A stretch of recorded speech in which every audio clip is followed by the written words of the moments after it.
Pemirsa, 34 orang terluka dan 11 lainnya yang diduga sebagai provokator demonstrasi di Pati, Jawa Tengah ditangkap. Aksi demo besar-besaran Aliansi Masyarakat Pati Bersatu yang digelar di depan pendopo Kabupaten Pati berlangsung ricuh. Kericuhan terjadi akibat massa yang geram tak kunjung ditemui Bupati dan kemudian mulai bersikap anarkis dengan melemparkan botol mineral hingga batu kepada petugas kepolisian. Massa berhasil dipukul mundur usai petugas menembakkan gas air mata ke kerumunan massa. Kadif Humas Polda Jawa Tengah Kombes Pol Artanto mengatakan 34 korban luka dan harus dilarikan ke rumah sakit. 7 dari petugas dan sisanya merupakan massa aksi. Rata-rata korban mengalami luka di bagian kepala.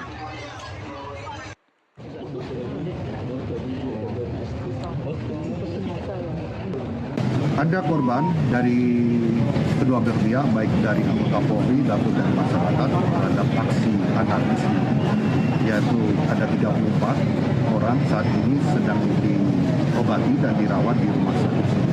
Dan ada yang sudah dipulangkan karena tidak terlalu riskan atau berbahaya untuk sakitnya. Kurang lebih ada 7 dari anggota Polri, ya, 7 atau mungkin bisa lebih. Kemudian saat ini karena sementara datanya dan sisanya dari masyarakat. Rata-rata lukanya ada luka dari lebam, kemudian luka bocor kepala atau luka kepala, robek kulit karena aksi anarkisme. Pemirsa, bagaimana kelanjutan usai demo dibubarkan polisi dan DPRD sepakat untuk membentuk pansus mengajukan hak angket atau bertanya kepada Bupati Pati Sudewo. Kita akan bahas bersama Ketua Departemen Politik dan Pemerintahan FISIP Universitas Diponegoro, Nur Hidayat Sardini. Selamat sore Pak NHS. Selamat sore Mbak Tasya. Ya, Pak NHS, kalau kita mengamati apa yang terjadi di Pati, demo hari ini yang memang sudah terjadwal 13 Agustus itu sejak awal kan memang sudah dikatakan dengan misi untuk melengsarkan Bupati Pati. Kalau Anda mengamatinya ini memang hanya soal pajak PBB yang 250% atau ada alasan yang lebih besar lagi yang kemudian membuat publik begitu marah kepada bupatinya? Harus didekati ya secara dua hal ya. Pertama, kondisi makro kita, baiklah sosial, politik, terutama ekonomi, terutama terkait dengan kapasitas daya beli masyarakat kita yang sedang tidak baik-baik saja. Dan yang kedua adalah soal perilaku dari seorang kepala daerah, Bupati Sudewo, yang tampaknya dipersepsi oleh masyarakat sebagai yang kurang peka terhadap kondisi sekarang ini, sensi.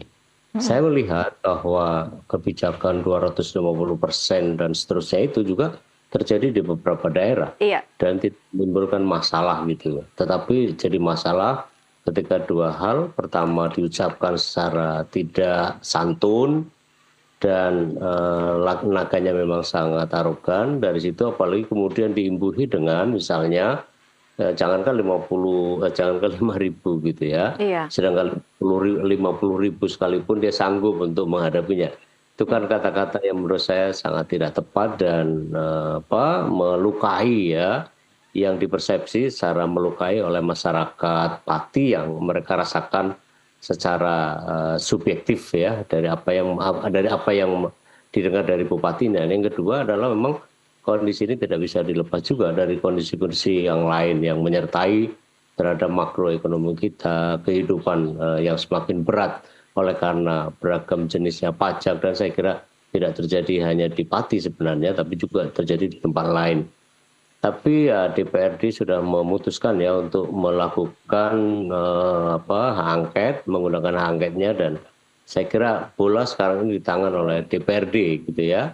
Dan bola itu hendaknya bisa dilaksanakan terutama dengan memedomani undang-undang tentang pemerintahan daerah. Saya kira di situ saja. Oke, baik Pak NHS, karena tadi Anda sudah menyebutkan juga bahwa sebenarnya kondisi kenaikan PBB itu tidak hanya terjadi di Pati. Kita akan sama-sama simak informasinya. Ya. Infografis berikut ini bahwa memang di sejumlah daerah lain juga mengalami kenaikan yang cukup signifikan.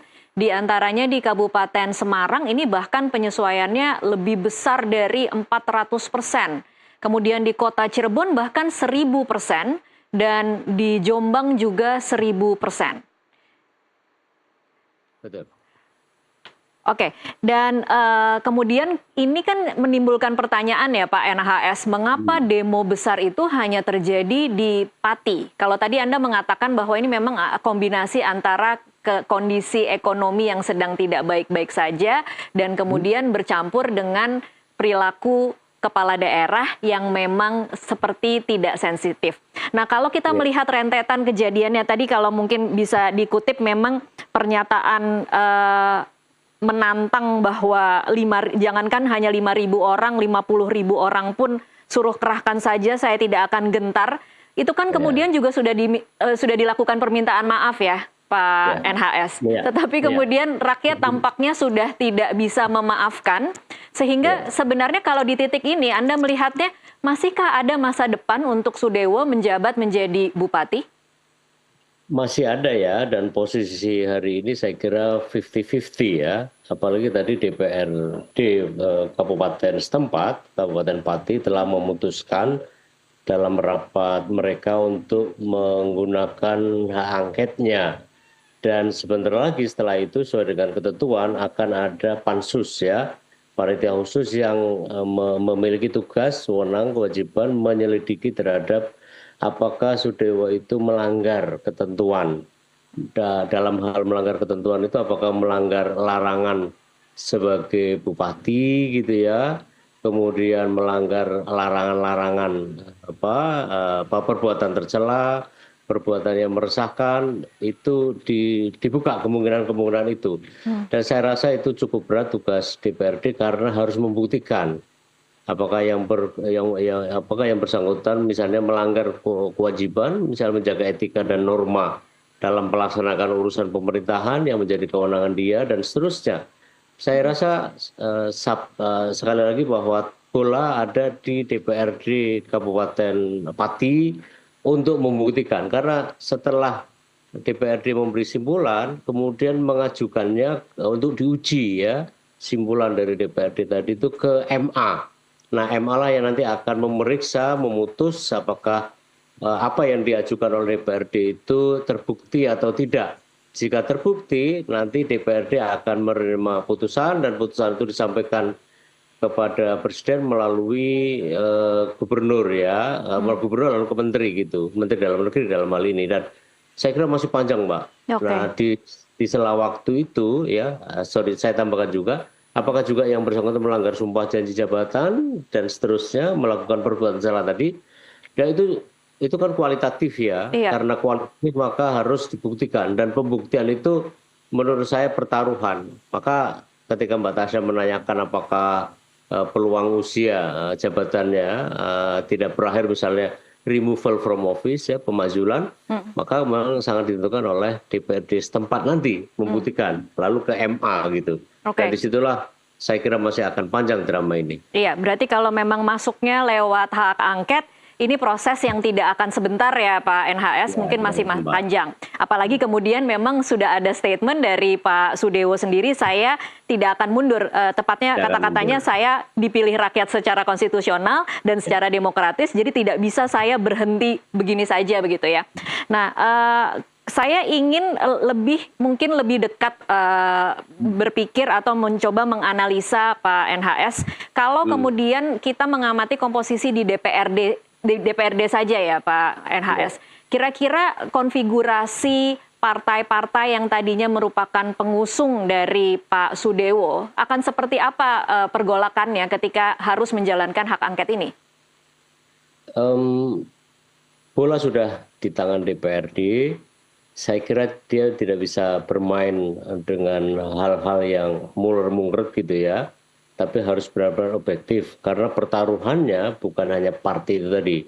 Partai buat saya kok sudah nggak berlaku ya konstelasinya pada saat dia mengajukan ya, saat mengusung Sudewo, dan itu berlaku juga di DPRD. Dan saya kira begitu ribuan pasang mata akan menyaksikan drama penyelidikan oleh DPRD, pra penyelidikan oleh DPRD, dan karena pertaruhannya sangat besar, dia akan mampu gitu ya untuk diuji ya nanti di MA apakah terbukti atau enggak. Berdasarkan pengamatan saya di banyak daerah ya, saya kebetulan disertasi saya juga berkaitan dengan ini. Misalnya di masa transisi ya dari Orde Baru ke Orde Reformasi, Sudiatno di Kabupaten Semarang, kemudian ke Wali Kota Tegal, Zakir di Tegal, kemudian Kabupaten Tegal, Sucipto, melalui proses yang juga panjang dan ada keterlibatan pemerintah pusat. Memang ada perbedaan dalam cara menangani mekanisme pemakzulan seperti ini pada masa Orde Baru dan masa reformasi sekarang. Tapi misalnya di tahun 2005 Toto Ari Prabowo di Kabupaten Temanggung juga melalui mekanisme yang sama meskipun sudah diubah melalui undang-undang. Nah, intinya adalah kesulitan tersendiri untuk pembuktian dan pembuktian itu menjadi pertaruhan. Dan buat saya DPRD sangat dipertaruhkan soal ini. Jadi sangat mungkin, dan kalau saya pribadi bagaimana ini, saya kira sulit sekali ya. Tidak ada kesalahan yang dapat dibuktikan bupati ini sejauh ini ya. Iya. Sulit ya, perbuatan tercela orang dia sudah minta maaf misalnya, itu kan perbuatan yang dan seterusnya. Nah, itulah di situ pembuktiannya sangat berat gitu ya. Tidak mudah lah paling tidak ya. Ya saya kira karena bahasa hukum kan ya, yang diuji di MA itu kan bahasa hukum. Bahasa hukum kan bukan bahasa kualitatif, tapi bahasa kuantitatif dengan evidensi yang meyakinkan ya. Itu kira-kira. Oke, Pak NHS, tapi kalau Anda sendiri melihat fenomena yang terjadi hari ini, karena persiapannya kita sudah tahu dari beberapa hari yang lalu, kemudian kita bisa melihat warga bersiap untuk demo hari ini, bahkan mengumpulkan logistik ke dekat kantor gubernur. Kemudian memang itu terasa kantor bupati, mohon maaf. Kemudian kita bisa melihat bahwa memang ketika warga itu memang benar-benar menginginkan bupatinya untuk lengser, mereka kemudian bersatu, dan memang ini fenomena yang agak jarang ya kita saksikan dalam beberapa tahun terakhir. Apa catatan Anda tentang pergerakan yang dilakukan oleh warga ini? Itulah saya setuju dengan Wakil Gubernur Jawa Tengah ya, termasuk Gubernur Jawa Tengah, bahwa ini jadi pelajaran pertama buat yang bersangkutan. Sepertinya tidak cukup kalau mencalonkan diri maupun partai maupun gabungan partai politik mencalonkan seseorang, tidak seharusnya hanya berdasarkan pada popularitas, pada rating dia dalam survei, tetapi juga diimbui dengan pengecekan terhadap standarisasi kemampuan dia. Kemampuan dia dirumuskan menurut undang-undang ini kan yang bersifat kompeten. Kompeten itu kan ada 3 ya, kompeten skill ya, skill keterampilan dia dalam urusan-urusan teknis. Kemudian yang kedua adalah leadership, kepemimpinan. Dia juga harus paham tentang itu. Dan yang ketiga, ini yang penting, yang tampaknya kurang di Pak Sadewa adalah hubungan sosiokultural dengan masyarakat, hubungan antar pribadi, hubungan antar kelompok. Bupati itu kan sebagai kepala daerah mewakili 2 entitas. Entitas pertama adalah dia mewakili rakyatnya, dan yang kedua adalah mewakili kepentingan pemerintah di atasnya untuk kemudian dipertemukan.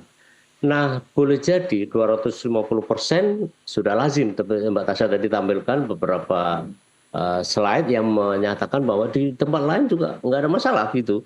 Itu kan soal komunikasi, soal bagaimana cara tabula rasa untuk kemudian sensitivitas ini dikembangkan. Bagi seorang pemimpin, sensitivitas itu penting. Di dalam pepatah Jawa, bener nanging ora pener gitu ya, bener tapi tidak benar gitu. Jadi di situ ngono ya ngono, nanging ojo ngono gitu. Jadi dia tidak paham tampaknya atau lupa. Dan apalagi kalau lihat Pati gitu ya, itu dalam sejarah Jawa sebagai periferal dari sentralnya di Jogja, punya pergolakan tersendiri pada masa lalu. Nah, ini kita harus paham terhadap kondisi-kondisi semacam itu. Saya kira itu. Yang kedua, partai buat saya juga harus punya standar gitu ya. Sekali lagi bukan hanya popularitas, rating dari hasil survei, tetapi juga kemampuan dasariah tadi itu. Ya, jadi kalau kemampuan dasarnya tidak punya, hubungan antar pribadi dan seterusnya tadi tidak dipahami, ya agak repot memang. Dan saya kira pelajaran, misalnya juga undang-undang perlu juga perlu ada standar minimal bagi seorang pejabat, pernyataannya, cara membangunnya, ya perlu dia juga membangun komunikasi. Kita tahu bahwa Pati itu kota santri ya, pondok pesantrennya banyak banget dan tokoh kaliber nasional, internasional, Mbah Sahal lahir di sana dan di Kayen gitu ya. Kemudian kita tahu belum lama ini almarhum Kiai juga lahir di sana. Itu di Juwana gitu ya. Itu daerah tertentu yang memang punya spesifik tertentu yang benar-benar memiliki apa ya karakter harapan masyarakatnya yang memang luar biasa gitu ya. Nah, disitulah dia harus membaca, harus bagaimana sangat ketepatan dia berada di tengah-tengah masyarakatnya. Dia tahu bupati masyarakatnya yang religius, dia tahu tokoh informal, formal harus banyak didekati dan seterusnya dan seterusnya. Dan juga ini yang saya dengar juga bahwa hubungan yang bersangkutan dengan Forkominda kurang begitu mesra gitu. Padahal kan Forkominda itu kan orang-orang yang memang bertanggung jawab di bidangnya dan berkaitan langsung dengan kesuksesan untuk 3 hal. Pertama, ketentraman masyarakat, yang kedua pelayanan publik, yang ketiga adalah pembangunan. Nah, semuanya itu harus diramus di biar rupa dan pemimpin itu harus cerdas. Pemimpin itu harus memahami konteks sosial. Tidak hanya kemampuan yang bersifat skill tadi, tapi juga kemampuan merusak durungi winara bahkan. Nah itu yang tampaknya kurang di Bupati ini. Mungkin perlu banyak sekolah membaca buku. Baik, menarik ya Pak NHS karena kemudian memang kalau kita lihat profil atau latar belakang dari Pak Sudewo ini cukup lama di politik, kemudian S1-nya di UNS, kemudian S2-nya di Undip, perjalanan yang cukup panjang di karir politik ternyata tidak menjamin ketika menjabat sebagai eksekutif kemudian bisa menguasai publik atau menguasai massa dan menghandle isu-isu yang kritis begitu ya Pak NHS. Kita akan break dulu sejenak Pak NHS, kita akan kembali usai jeda berikut.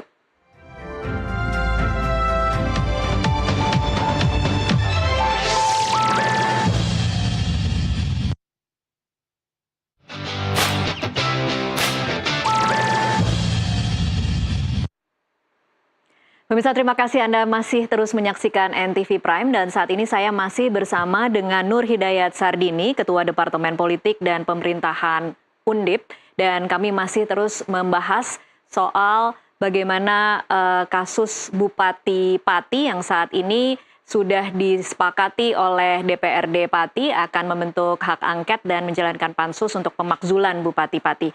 Pak NHS, kita lanjutkan lagi perbincangan.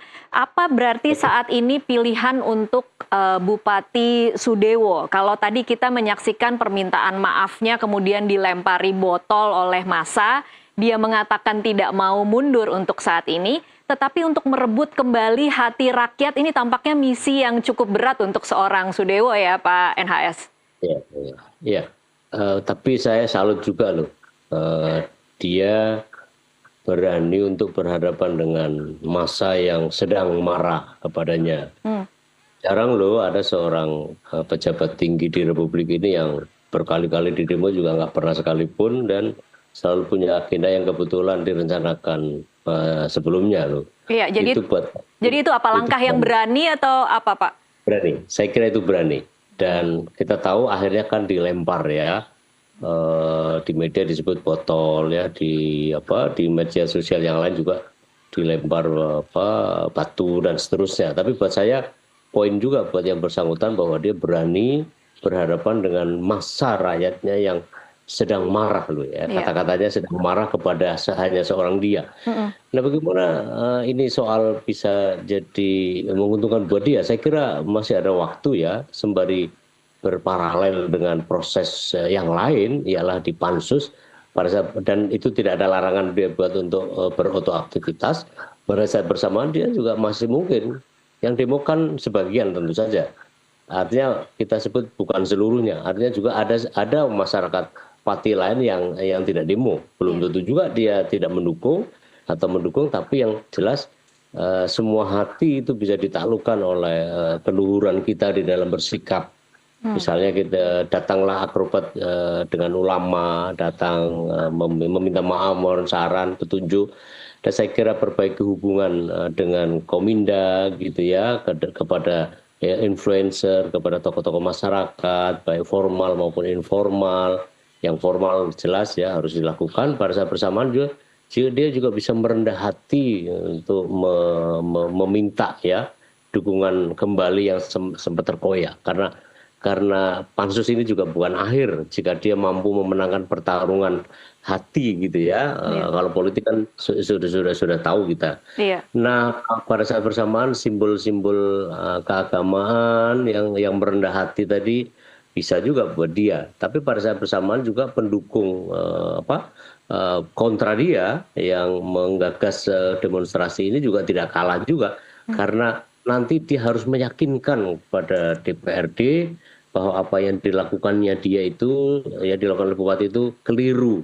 Keliru menurut apa? Tentu saja sesuai dengan undang-undang pemerintah daerah, di situ detail ya. Tetapi juga belum detail kalau dihadapkan pada persoalan hukum. Karena produk dari DPRD dalam pansus ini adalah nanti dalam penggunaan hak angket tadi, nanti harus diuji di MA. Nanti di MA itu, MA tugasnya adalah untuk memeriksa, mengadili, dan memutus perkara. Yang jika itu terbukti, ya selangkah lagi bupati bisa dimakzulkan secara resmi, removal from office. Tetapi pada saat bersamaan jika tidak berhasil, lah itu akan repot, dia akan harus dipulihkan kembali. Karena seluruh mekanisme juga sudah dilakukan gitu. Jadi apalagi fakta. Jadi dua-duanya sama beratnya, Mbak Tasya. Baik bagi bupatinya, dia juga harus berhadapan dengan arus yang sedang tidak memihaki dia, yang dipersepsi bahwa yang bersangkutan itu salah secara ketentuan, tetapi juga DPRD yang didukung oleh masyarakat itu kan mengaku masyarakat juga tidak kalah beratnya, karena harus lebih faktual, lebih evidensi. Karena apa? Karena nanti produknya di produk hukum. Kalau produk hukum kan siap untuk diuji ya, untuk diperiksa, diadili, dan kemudian diputus oleh MA. Sama-sama beratnya gitu ya. Dan kalau berdasarkan pengalaman saya, disertasi saya tentang Aceng Fikri di Garut, kalau di Garut itu konkret sekali, jelas ya, ada hal-hal yang bisa dibuktikan. Tapi kalau dalam perkara ini kok saya melihat jauh banget ya, untuk bisa secara kualitatif menjadi kuantitatif gitu. Berat buat saya untuk kasus ini. Bisa-bisa malah kemudian dalam pengujian di MA tidak dikabulkan. Itu bisa aja, 50-50 lah. Baik. Dalam ini kalau Pak NHS menjabarkan apa yang PR-PR yang harus dilakukan oleh Pak Sudewo, ini tampaknya sepertinya dalam kurang waktu 1 tahun, kemudian dia harus menjalankan strategi seperti seolah-olah berkampanye lagi ya Pak NHS? Iya, berkampanye lagi dalam forum yang lebih spesifik tentu saja. Kan tidak semua orang itu setuju terhadap apa yang dilakukan selama ini. Yang kurang misalnya kenapa bupati tidak sabar untuk membuat skema. Misalnya 250% tadi dibikin, dia janjikan dalam skema tertentu dalam 1 tahun. Jangan kemudian tiba-tiba 250, orang kaget Mbak. Padahal ya cara yang sama juga terjadi di tempat lain. Yang tadi disebut di Kabupaten Semarang dan seterusnya, kenapa nggak masalah? Kemudian yang kedua, memang ya, nah skema-skema itu harus dijelaskan.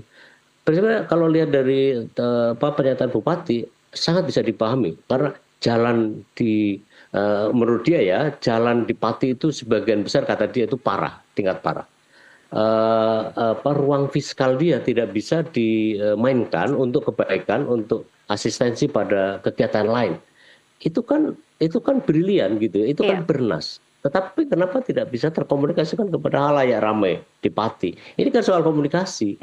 Nah, itu saya kira harus diperbaiki. Tetapi pada saat bersamaan juga, ini kalau kita kompor di dua-duanya, yang kok pro terhadap pemazulannya, ya Anda harus yakinkan juga, kenapa dia salah, kekeliruannya di mana, kesalahan dia di mana.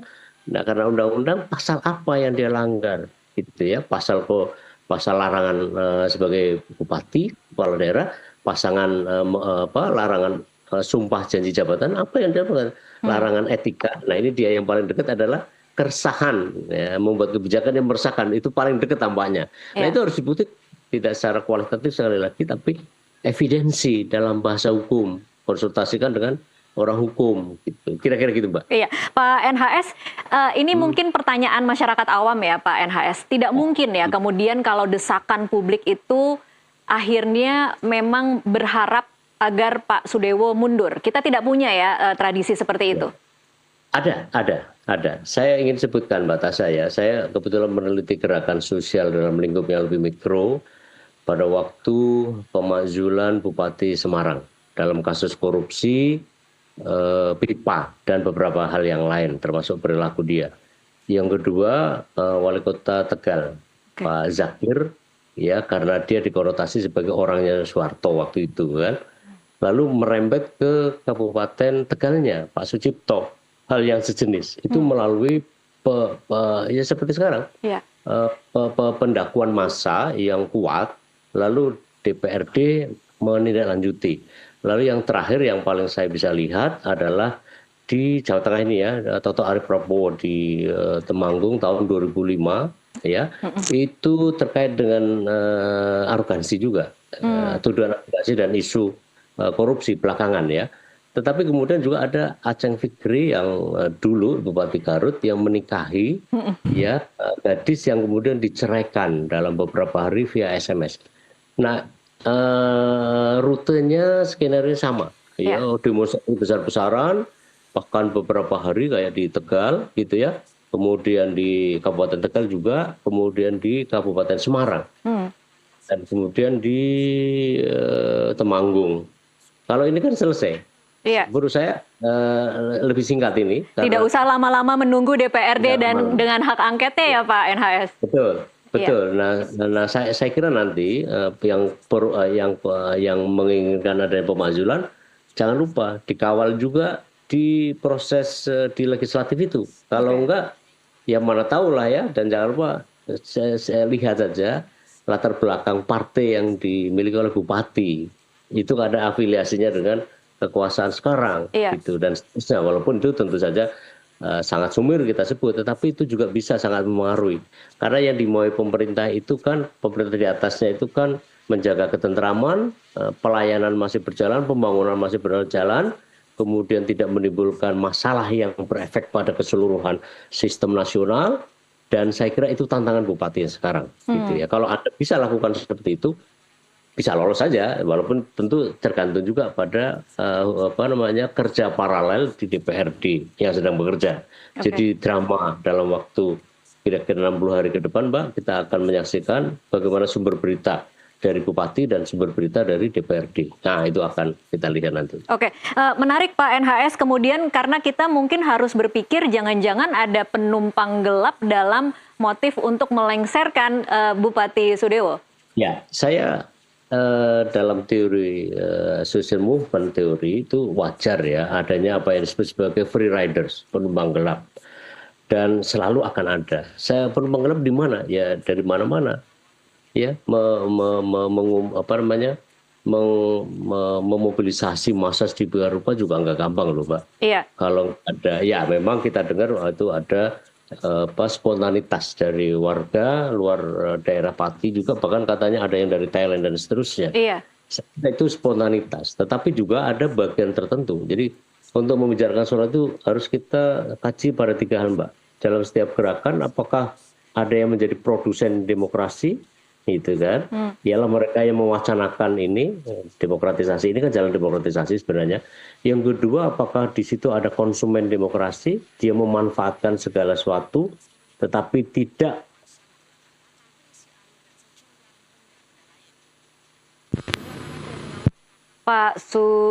itu bisa jadi partai politik. Kita heran juga loh, kenapa DPRD baru sekarang bereaksi setelah kejadiannya seperti ini. Ya kan, padahal di situ kan seperti Mbak Tasya di awal tadi sampaikan bahwa di situ kan ada ada partai politik pengusung loh. Iya. Dan kemana sekarang dia?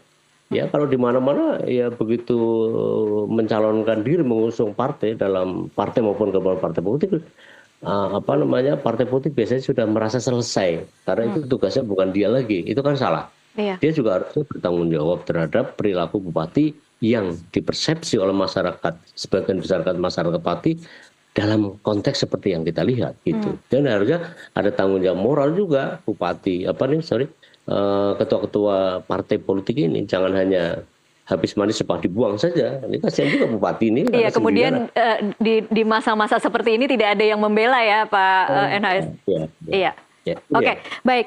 Mungkin ini pertanyaan terakhir. Apa yang kita saksikan terjadi di Pati ini kan kemudian menjadi sebuah presiden ya, Pak Iya, NHS. Bisa jadi iya, presiden baik, bisa jadi presiden buruk. Karena kalau mau lihat dari sisi baiknya, kita bisa melihat bahwa rakyat ternyata bisa menagih janji atau rakyat bisa tidak puas gitu.